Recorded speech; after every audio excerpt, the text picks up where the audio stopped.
se produce la segmentación y la segmentación consiste en la formación, que a partir de la fecundación se desarrollen o se formen las dos primeras hojas embrionarias, que son el epiblasto y el hipoblasto. Y además otras características que vamos a ir explicando en este momento. Y habíamos visto cómo el blastodisco se adhiere a la mucosa del endometrio, ¿verdad? Se adhiere, se pega. Desde la cavidad del útero ha llegado el huevo y se ha pegado, está allí, pegadito. ¿Qué cambios suceden internamente dentro de él? Estos, a grosso modo. Estas celulitas que habíamos visto externamente eran las del trofoblasto, e internamente estaban las del embrioblasto. Estas celulitas que están en el polo animal, ¿cómo se llamaba esta cavidad? Blastocele. Muy bien. Entonces estas celulitas se empiezan a organizar. Inicialmente las células del embrioblasto van a formar dos conjuntos celulares, una del epiblasto y esta de aquí abajo, el hipoblasto. Al principio, las del epiblasto se separan formando una cavidad pequeña, que es la cavidad miótica primitiva, la cual desaparece en su parte más superior y luego deja esta única capita que ya simplemente se llama epiblasto y esta hipoblasto. A partir de este epiblasto, en los bordes externos, recuerden que es una pelotita. La pelotita interna, esta parte externa está formada por células del trofoblasto. Internamente está el embrioblasto, en uno de los polos amontonadas las celulitas, y luego ahí se empiezan a ordenar para que este montoncito de celulitas formen estas dos capas que se va a llamar epiblasto e hipoblasto. De los extremos, ya aquí, de los extremos de este epiblasto, empiezan a proliferar unas celulitas hacia arriba, que son estas, miren, estas flechitas nos dicen se van a derivar, para formar una membrana que se va a llamar la membrana amniótica, y formando una cavidad pequeña que se llama cavidad amniótica. Y del hipoblasto igualmente empiezan a proliferar unas celulitas que tapizan internamente al trofoblasto. Esta capita de celulitas que están viniendo aquí se llama la membrana de Heuser, con H. Membrana de Heuser, y tapiza completamente al trofoblasto. Entonces en este momento tenemos dos cavidades, una cavidad pequeñita, cavidad amniótica, y una cavidad grande que se va a llamar, luego que se une ya y se forma la membrana de Heuser, se va a llamar el saco vitelino. Todas estas células que van formándose siempre están revestidas por trofoblasto, y a toda esta estructura le llamamos saco coriónico.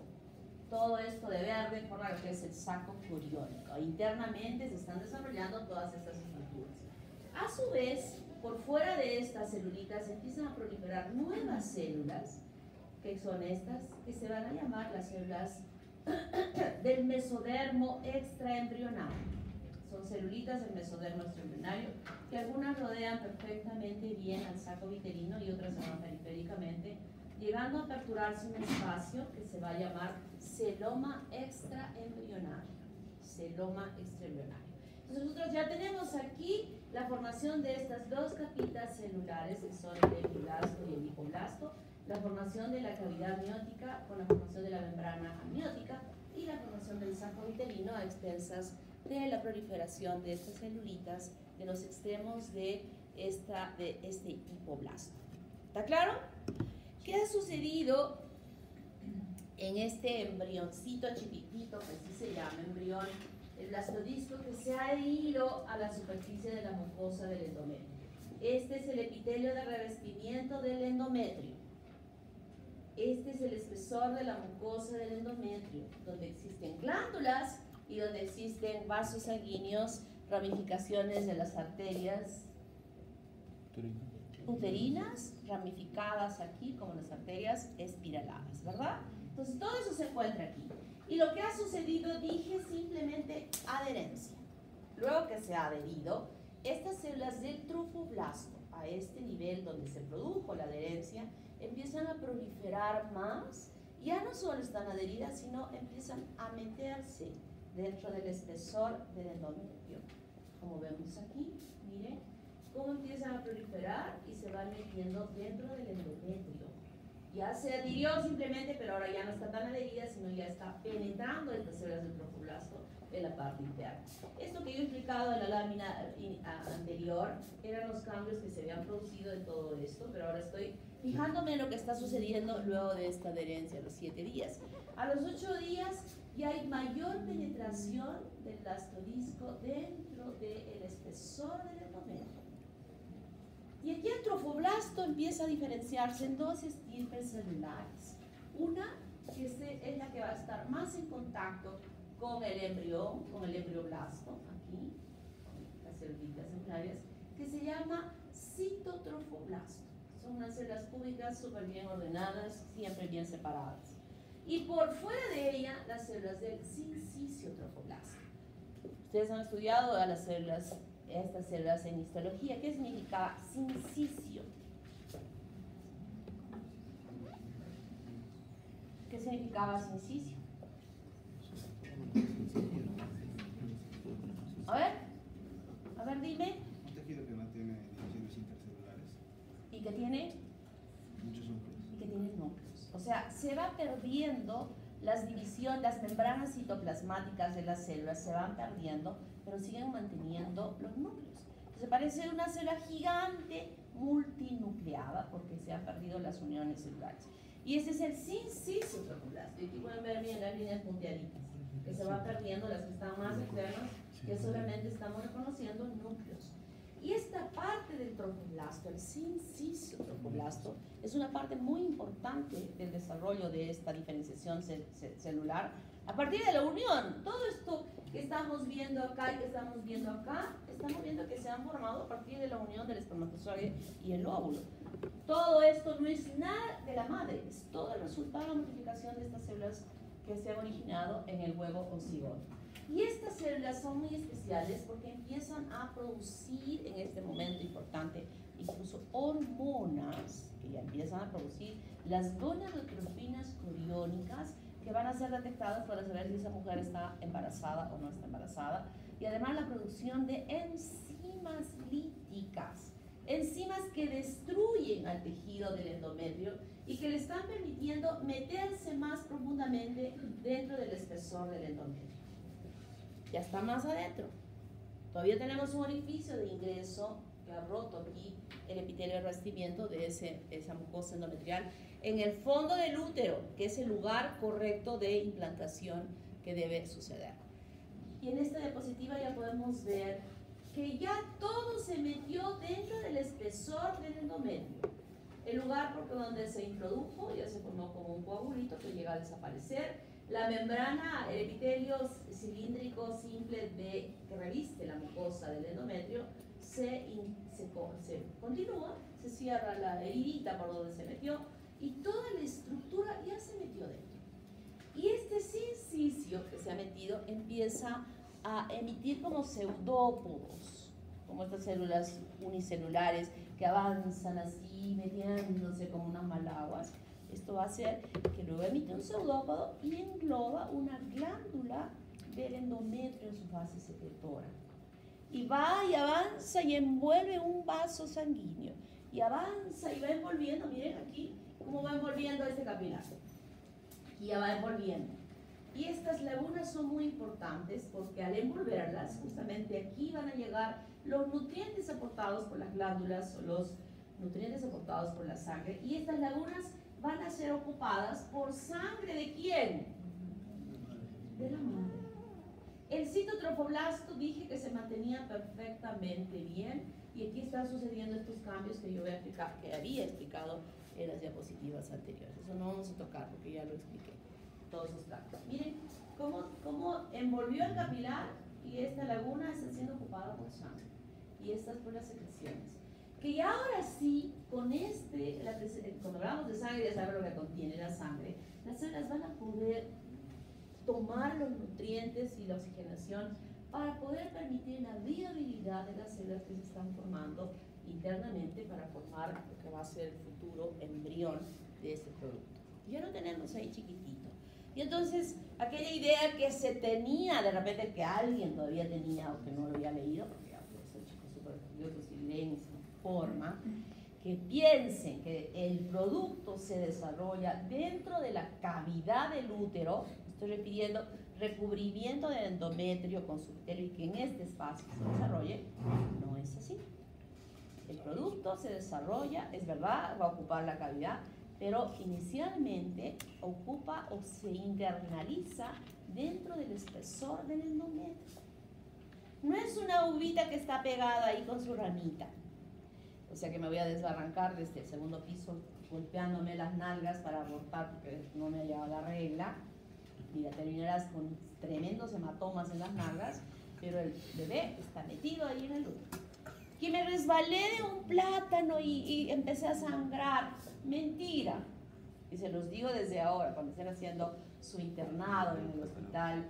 Bueno, yo hice en el Hospital General y siempre voy a recomendar que vayan a hacer su internado al Hospital General para aprender un montón. No comen bien, los maltratan. Uy, esta promoción va a sufrir de ir al Hospital General porque no les gusta que los griten ni los maltraten ni nada, ¿verdad? Pero yo voy a empezar a maltratarlos para que ya se empiecen a fortalecer y allí no vayan al segundo mes de internado venir aquí en masa a decir no lloramos, llorando con sus mamás, sus papás, sus psiquiatras, con todos.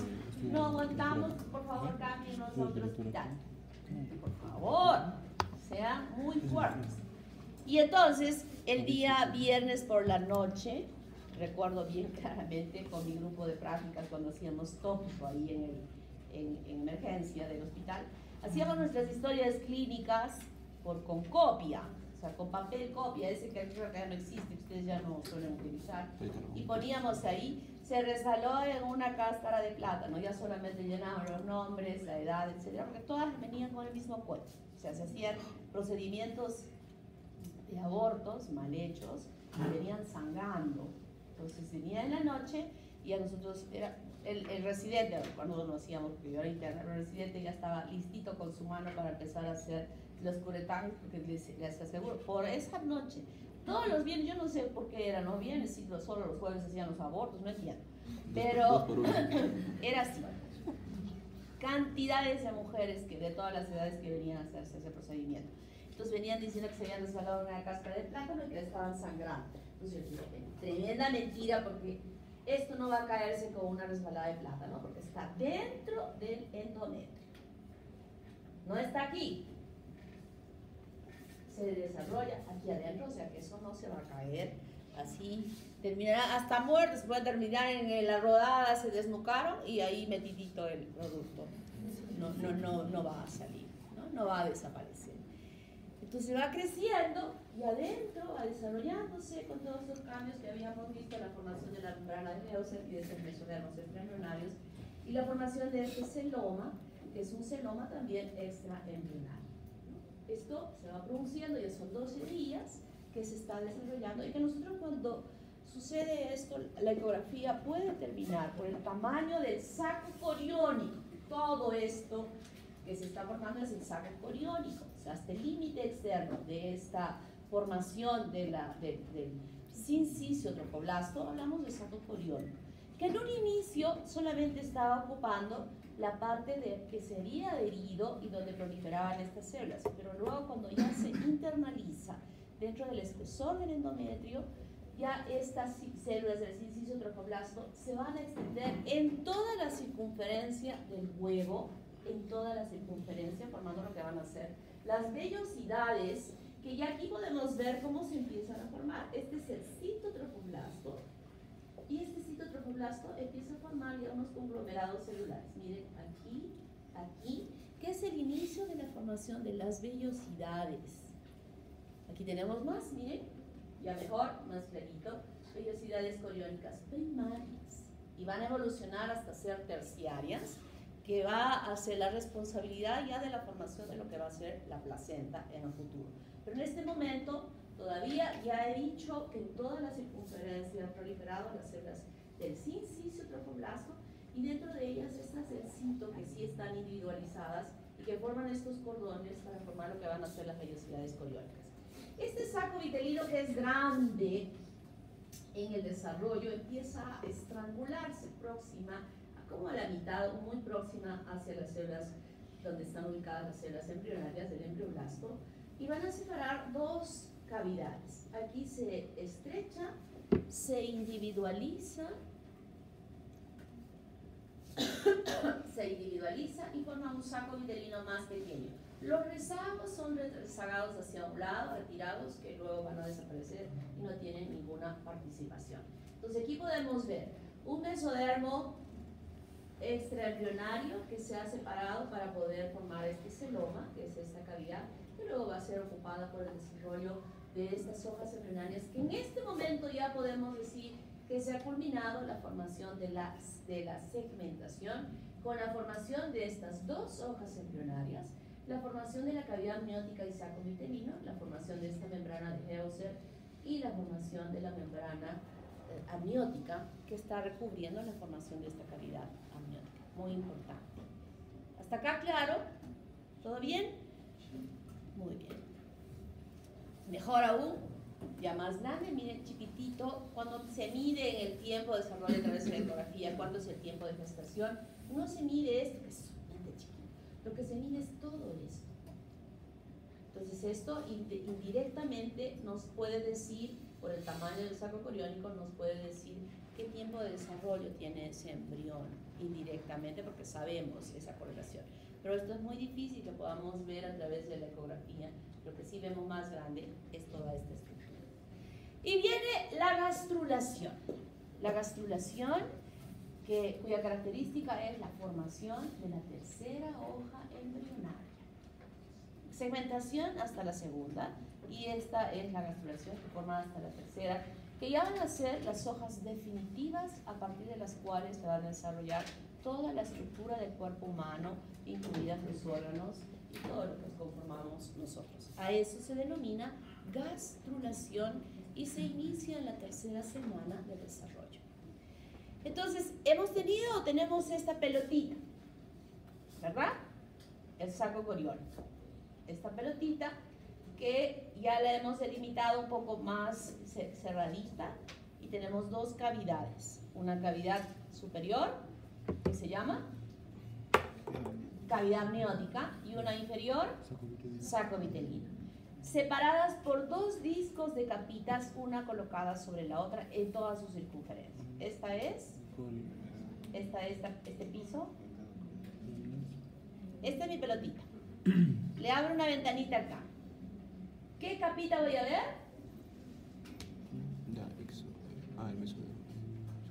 Ya rompí el saco coriónico, ya lo rompí.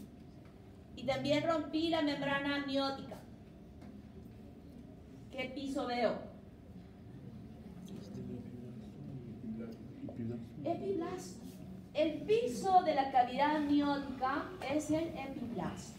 Y el techo de la cavidad del saco vitelino es el hipoblasto, ¿no? Estamos mirando por la ventanita.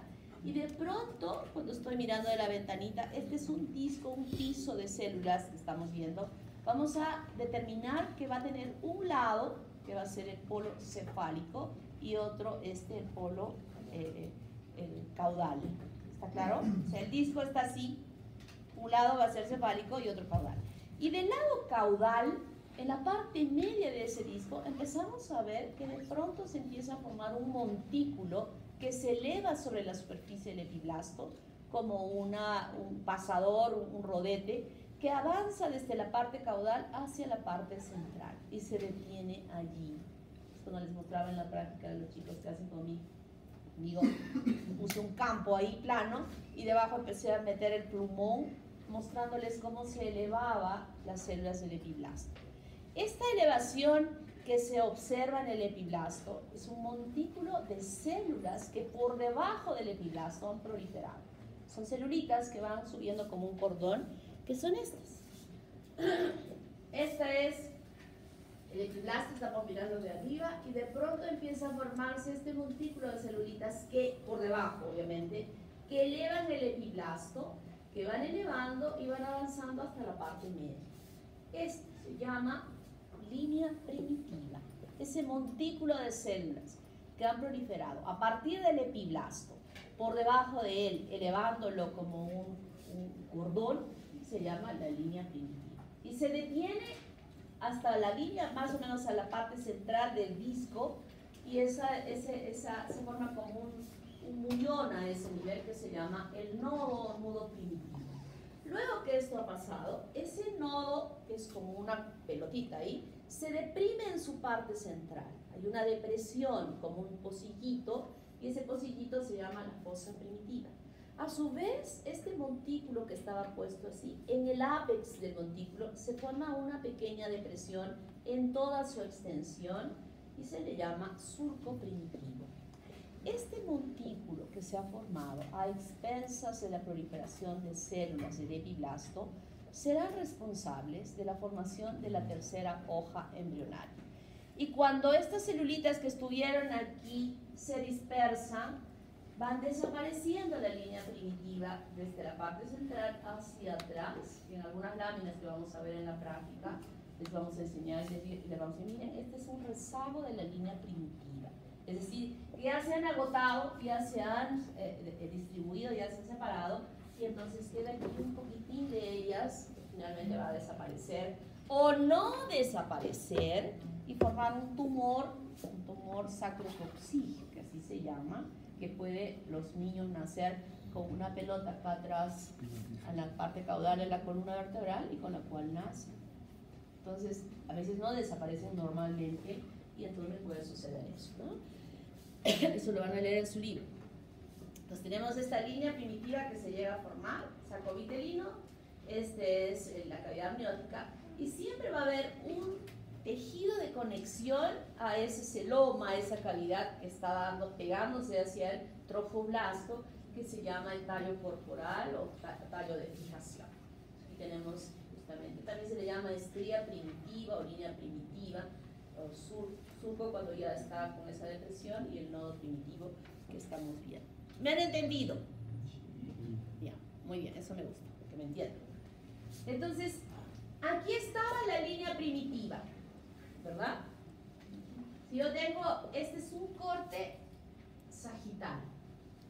Es un corte sagital, que mejor primero voy a explicar acá. Entonces, hasta aquí la línea primitiva avanzó, se formó solo en la parte central, ojo, solo en la parte central, hasta acá y acá se detuvo. Esas células que se formaron debajo del epiblasto luego empiezan a desplazarse hacia los lados, separando el epiblasto del hipoblasto. Estaban las dos capitas, ¿verdad? Entonces las celulitas que se han formado migran y se van desplazando a ambos lados.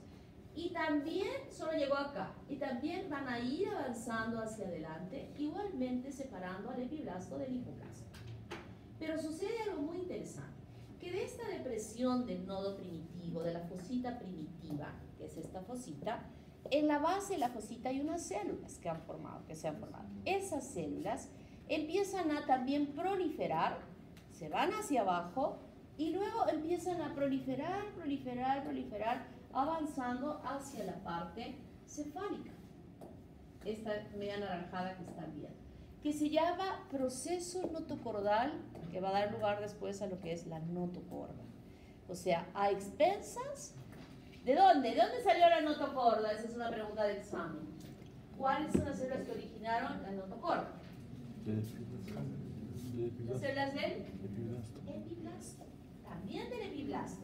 Y entonces las celulitas que han empezado a ascender, ascienden hasta esta parte de aquí, donde ya habían proliferado el mesodermo, separando las celulitas del epiblasto y el hipoblasto, formando lo que se llama la lámina procordal. ¿Por qué se llama así? Porque es el límite para que las células que están yendo formando la notocorda no sigan avanzando y se choquen con esta estructura, que existe tanto en la parte de adelante como en la parte de atrás, donde el epiblasto y el hipoblasto no se separan, se mantienen juntas, no son separadas por estas células procedentes de la línea primitiva, y forman lo que es la membrana bucofaringia, orofaringia, y la membrana cloacal, que se encuentra atrás. Esas dos partes no se separan. Van a cambiar de nombre, sí, cuando se forma esta tercera hoja embrionaria, pero no llegan a separarse. Entonces, esta notocorda que se ha formado aquí y que es limitada por la lámina procordal, luego de que estas celulitas, como ya hemos visto en la diapositiva anterior, se agotan en su desplazamiento a los lados, van regresando y puede quedar aquí, como dije, un rezago de la línea primitiva que puede dar lugar normalmente al tumor sacrococcígeo o el teratoma, que así se llama, a este nivel, ¿verdad? Y como ya se agotó, estas células de la notocorda, que en un inicio habían nacido de aquí hacia adelante, luego empiezan a extenderse hacia atrás, permitiendo que la notocorda se extienda desde esta posición caudal hasta esta posición anterior. Una estructura muy importante porque será responsable de la inducción a la transformación de un tejido para la formación del tubo neural. Cuando esto sucedió, miren, ahora sí, hacemos un corte aquí y yo puedo ver, esta es la línea primitiva. Y desde este punto se forma el proceso notocordal o notocorda. Esta es la lámina procordal que dije no llega a ser separada, o sea, este proceso no llega a contactar con esta membrana bucofaríngea y aquí la membrana cloacal. En un corte a este nivel, punteado que está aquí, lo que vemos es justamente a esta línea primitiva que ha separado al epiblasto del hipoblasto. Cuando esto sucede, ya no vamos a llamar epiblasto e hipoblasto, sino a esta capa del epiblasto le vamos a llamar ectodermo, a esta del hipoblasto le vamos a llamar endodermo, y a esta que se formó a partir de la línea primitiva le llamamos mesodermo. Y se forman de esta manera las tres hojas embrionarias que van a dar lugar a la formación de todos nuestros tejidos en nuestro cuerpo. Siguen las cavidades allí. ¿Hasta aquí bien? ¿Cómo se forma ese proceso notocordal? Miren, es un corte sagital. Aquí está la depresión de la fosita primitiva. Las celulitas forman un tubo. Recuerden que esto es hueco. Y ese hueco se extiende, formando lo que es el proceso notocordal. Se llama proceso mientras haya luz en ese conducto. Llega hasta aquí, luego la base del conducto se fusiona perfectamente bien con el endodermo, abriendo orificios huecos que se llama el canal neuroentérico en una comunicación de la cavidad amniótica con la del saco vitelino. Muy importante porque asegura mejor nutrición para las células que se están formando. Pero en la evolución siguiente, nuevamente las células del endodermo se fusionan. Este es un corte de este nivel. Se fusionan, miren, aquí está visto de esta manera aperturado, y aquí se fusionan las células del endodermo y ya la notocorda no es hueca, sino se convierte en una estructura maciza, y cuando ya está maciza, sin hueco ahí al centro, ya hablamos de que es notocorda. Entonces tiene el espacio vacío, hablamos de proceso notocordal. Entonces tenemos que la notocorda formada en la parte central separa el mesodermo a un lado y al otro lado. Tenemos ectodermo, mesodermo y endodermo. Pero sucede algo bien interesante que seguramente se los voy a preguntar en el examen. Estas celulitas, ¿cómo se llaman? Epiblasto. Las células del epiblasto, a partir de la línea primitiva que se ha llegado a formar, va a emitir unas células que van directamente al endodermo, separándolas y constituyéndose como las futuras células endodérmicas. ¿Está claro? Y son estas células de la línea primitiva las que luego van a desplazarse hacia los lados, separando estas dos células, estas dos capas celulares, para formar el mesodermo. Pregunta, ¿de dónde se forma el endodermo? Del epiblasto. Las células iniciales del hipoblasto no llegan a participar en la formación del endodermo. ¿Está claro? Entonces podemos entender con esta diapositiva que es el epiblasto el responsable de la formación de las tres hojas embrionarias. Inicialmente, estoy hablando de epiblasto. Ojo, no he dicho ectodermo, he dicho epiblasto. ¿Está claro? Muy bien. Entonces, volvemos a tener aquí a la línea, como un cortecito, la línea primitiva que vino para aquí, la membrana cloacal, la membrana bucofaríngea, que no se llega a separar por estas células, y que se mantienen así totalmente cerradas, ya no como epiblasto y hipoblasto, sino ya hablamos aquí de ectodermo y endodermo. Y serán aquellos futuros orificios de conexión entre lo exterior y lo interno, que son la cavidad oral y abajo el recto, en el caso de varones, y nosotros inicialmente, antes de que se haya la división de recto y de vagina y de uretra, es ser la cloaca como una cavidad inicialmente aperturada, luego que pudiera haber apoptosis para aperturar esos orificios, ¿no? Son los orificios de comunicación que existen entre lo exterior y lo interno dentro de nuestro cuerpo. Lo que habíamos visto, miren cómo empieza a haber imaginación para formar lo que va a ser la notocorda y luego la extensión en la elongación, la divergencia hacia ambos lados y la convergencia, porque estas células del mesodermo, he dicho que no se separan en esta membrana bucofaríngea, pero por delante de ellas siguen separándose las células del epiblasto y el hipoblasto para que estas células mesodérmicas se encuentren en la parte central de estas dos hojas, ¿no? Lo mismo, miren cómo se desplazan las celulitas por todo lado para separar estas dos capas celulares. Y estas divisiones, esta formación de estas hojas que están separadas por la notocorda, acá está el mesodermo, va a evolucionar, a diferenciarse para dividirse en tres porciones. Un mesodermo somítico o paraxial, un mesodermo intermedio y un mesodermo lateral un poco hacia este lado. Nos puede mostrar, miren cómo se forma el tubito del proceso notocordal y cómo va avanzando, y dije, no llega hasta aquí porque esta placa precordal, que es células mesodérmicas que han migrado para separar el epiblasto del hipoblasto, se han ubicado en este lugar. Esta placa precordal en el futuro va a transformarse en otras estructuras que voy a explicar posteriormente en otros capítulos. Después, si se acuerdan de esas células, aquí están. Miren cómo se forma, lo que he explicado, desde el proceso notocordal hasta notocorda. Como notocorda es que va a tener la capacidad de influenciar a través de proteínas moleculares para la formación del tubo neural en el embrión.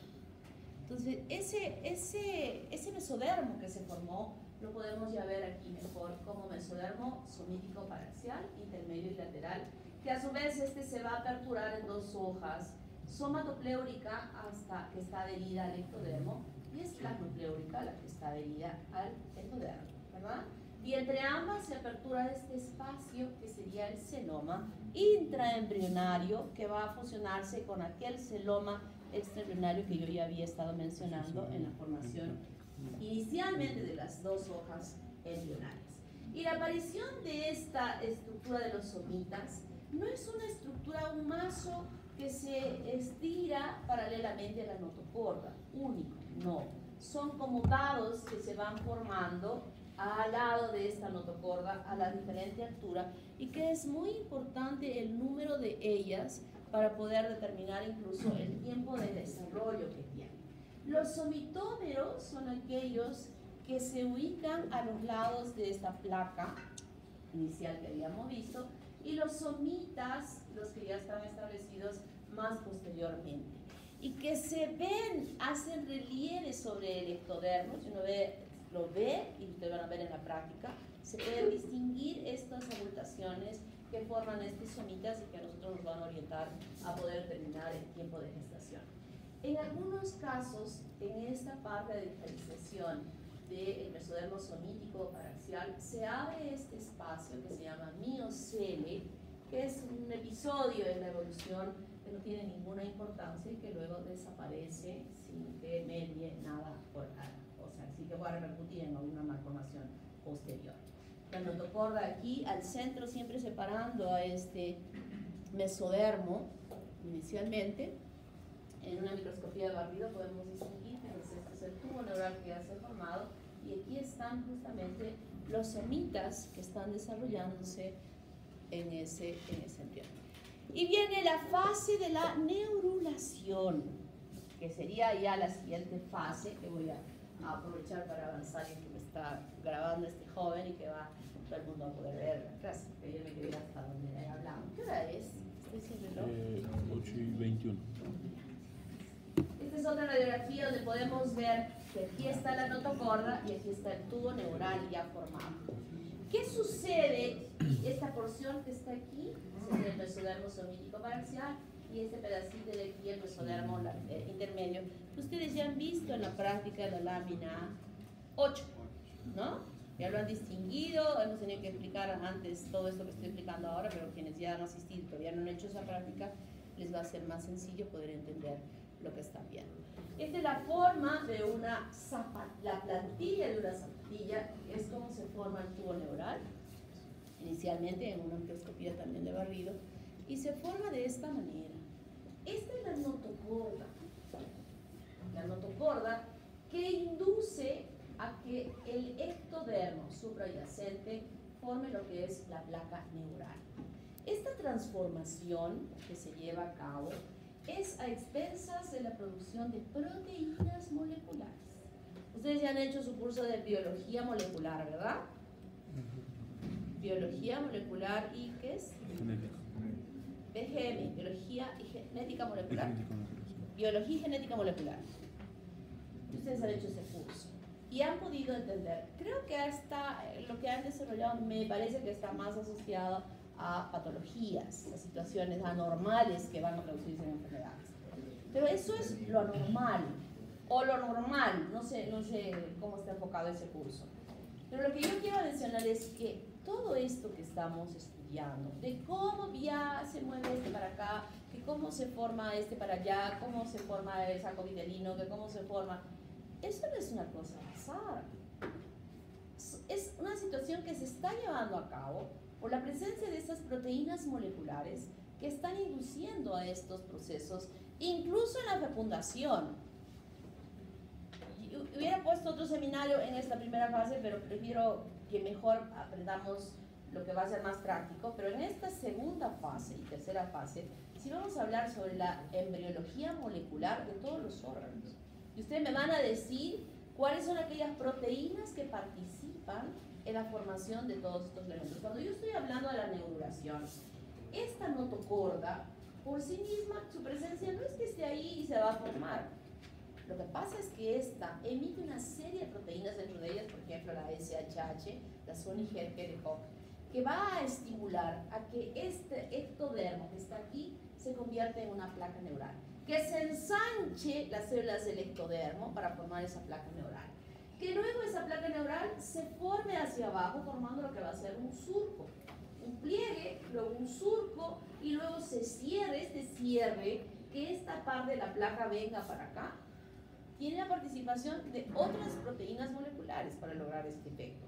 Y que no solamente eso, sino en las partes laterales de esta placa neural también hay una modificación de ellas, que luego, aquí miren, hay un colorcito diferente, más azul. Estas células que se han formado aquí serán las que formen las células de la cresta neural, que se van a alojar por debajo de la continuación del ectodermo para cubrir y formar la epidermis y que va a cubrir luego al tubo neural. Eso no es al azar, ¿eh? Están participando activamente una serie de proteínas moleculares que van a lograr este objetivo.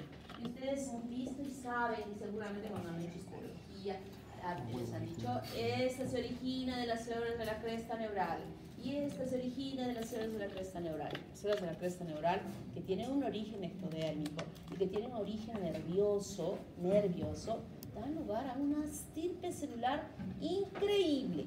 Imagínense que parte de nuestra cara se origina de estas células.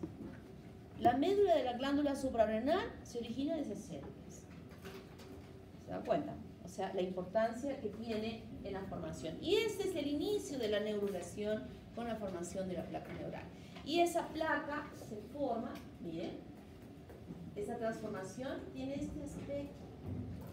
Sobre la notocorda, ampliándose, va formándose, empieza generalmente desde la parte central y se extiende hacia la parte caudal y hacia la parte cefálica.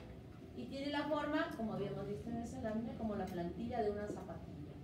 Es una placa, que luego la placa empieza a cerrarse, lo que habíamos visto ese surco, que igualmente inicia este cierre en la parte central.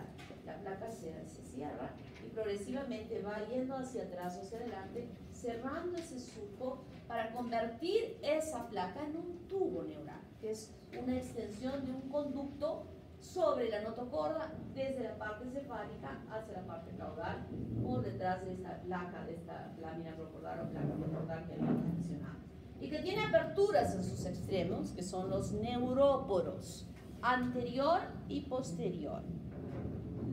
Neuróporo anterior y posterior, que luego se van a cerrar esas luces y el tubo neural se convierte ahora en una estructura, en un tubo completamente cerrado en ambos extremos. Como vemos aquí, mire, la zapatilla que empieza a cerrarse en la parte central, a los lados aparecen los somitas, se cierra aquí, miren, aquí están los neuróporos. Aquí ya se cerró, ya se formó un tubo internamente y aquí este también se va a cerrar.